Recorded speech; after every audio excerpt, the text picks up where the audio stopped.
দোষ স্বীকার করলেই সব ম্যানেজ হয়ে যাবে, অফার দেন আইপিএস অফিসার বিস্ফোরক সঞ্জয়।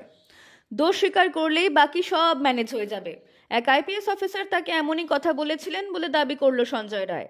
সংবাদ মাধ্যমে এই সময়ের প্রতিবেদন অনুযায়ী কলকাতা পুলিশের প্রাক্তন সিভিক ভলেন্টিয়ার দাবি করেছে যে গ্রেফতারির পরে লালবাজারের সেলে তার উপর অত্যাচার চালানো হয়, করা হয় মারধর, নগ্ন করেও চলে অত্যাচার। তারই মধ্যে এক আইপিএস অফিসারের কাছে নিয়ে যাওয়া হয়, সেখানে ওই আইপিএস অফিসার তাকে অফার দেন বলে দাবি করেছে সঞ্জয়।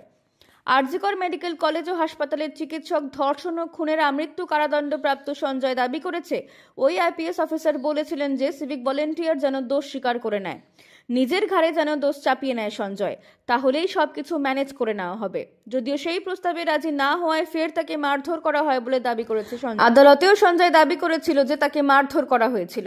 শিয়ালদা আদালতের রায়ের কপি অনুযায়ী ভারতীয় নাগরিক সুরক্ষা সংহিতার 351 ধারার আওতায় বয়ান রেকর্ডের সময় সঞ্জয় দাবি করেছিল যে তাকে লালবাজারে রাখা হয়েছিল, টেনে ধরা হয়েছিল তার চুল।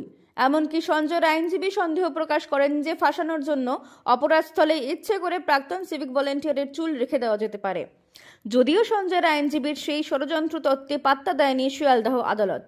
রায়ের কপিতে বিচারক অনির্বাণ দাস জানান, কলকাতা পুলিশের সংশ্লিষ্ট অফিসারের বয়ান রেকর্ড করার সময় তাকে ইঙ্গিত প্রশ্ন করা হয়নি।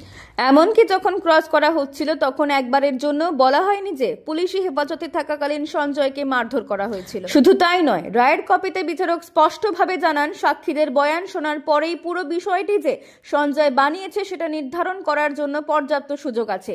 আর কলকাতা পুলিশের প্রাক্তন সিভিক ভলেন্টিয়ার যে দাবি করেছে সেটার কোনো ভিত্তি নেই বলে জানিয়ে দিয়েছে শিয়ালদহ আদালত, যে আদালত সঞ্জয়কে আমৃত্যু কারাদণ্ড দিয়েছে। আর সেই রায়ের বিরুদ্ধে ইতিমধ্যে কলকাতা হাইকোর্টের মামলা করেছে কেন্দ্রীয় তদন্তকারী সংস্থা সিবিআই। সঞ্জয়ের ফাঁসির আর্জি জানানো হয়েছে। তারই মধ্যে সূত্রের খবর, প্রেসিডেন্সি সংশোধনাগারে আইনজীবীর সঙ্গে দেখা করেছে সঞ্জয়।